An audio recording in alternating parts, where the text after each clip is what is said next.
Hello, Annie here. Bit of a change of pace this week.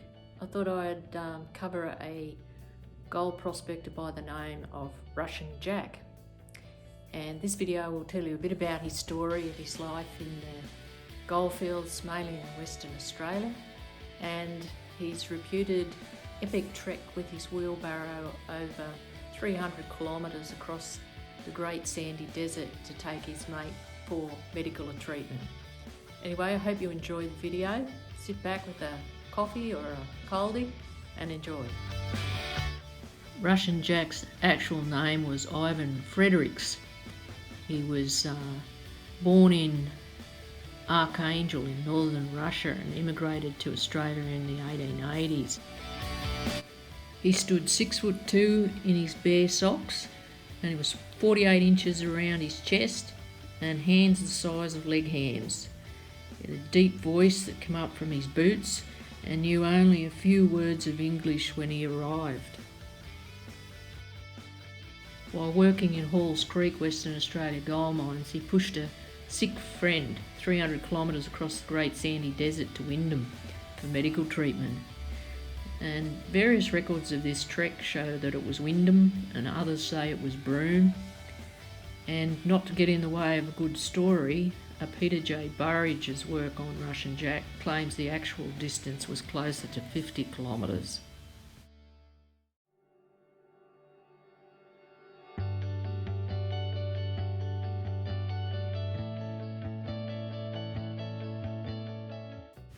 Russian Jack was said to be pretty much a handyman, so he made himself a wheelbarrow. The wheel was wooden, about 2 foot in diameter, and wide so not to sink into the sand. The shafts were about 2.2 metres long. He piled all his possessions therein and took to the road.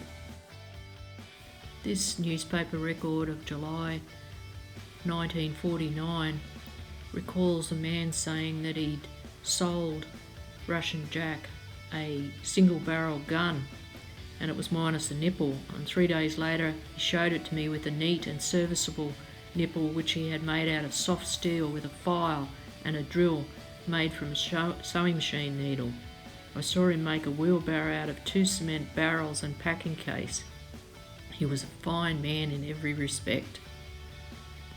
In this newspaper article of May 1904, when he passed away, they record that a few years ago he came across a stranger suffering from typhoid fever who he picked up on the track in the Camberley district.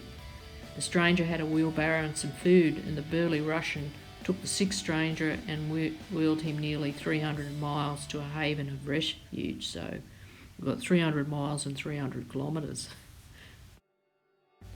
He must have been a hard man, because another story is that while he was working at Mount Morgans in Western Australia, he fell down a jagged open cut excavation while strolling around in the dark, and 3 days later other prospectors found him 21.4 metres below ground with cuts that were fly blown.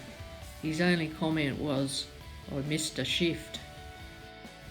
In an interview later in her life, Daisy Bates is recorded as having met Russian Jack near the Peak Hills goldfields, where Jack was cultivating a vegetable garden and was in charge of the coach horses plying between the goldfields and the coast. Daisy Bates was once married to Breaker Morant, and she is recorded as being a lifelong student of Australian Aboriginal culture and society, so she was out in Western Australia in remote areas with the Aborigines. Apparently she asked Russian Jack about the story, but he didn't want to really talk about it, said it was a long time ago and that his mate was now married and he hadn't seen him for a long time. In this newspaper article of 1926, another fellow recalls the story of Russian Jack and his epic adventure, but it varies a little bit again to the original story.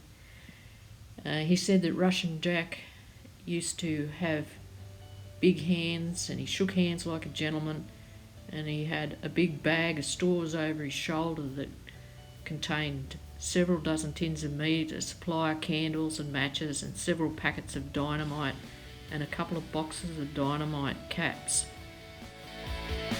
In this newspaper article of the 6th of May 1904, it reports that Russian Jack died at the age of 49, and his death came to them as a great surprise because he seemed to be in the prime of his life, and he died in a private hospital in Fremantle.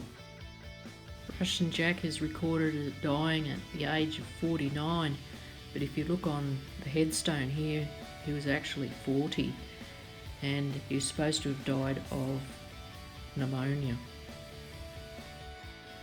There is a bronze statue of Russian Jack in Halls Creek, and he was buried in Fremantle Cemetery.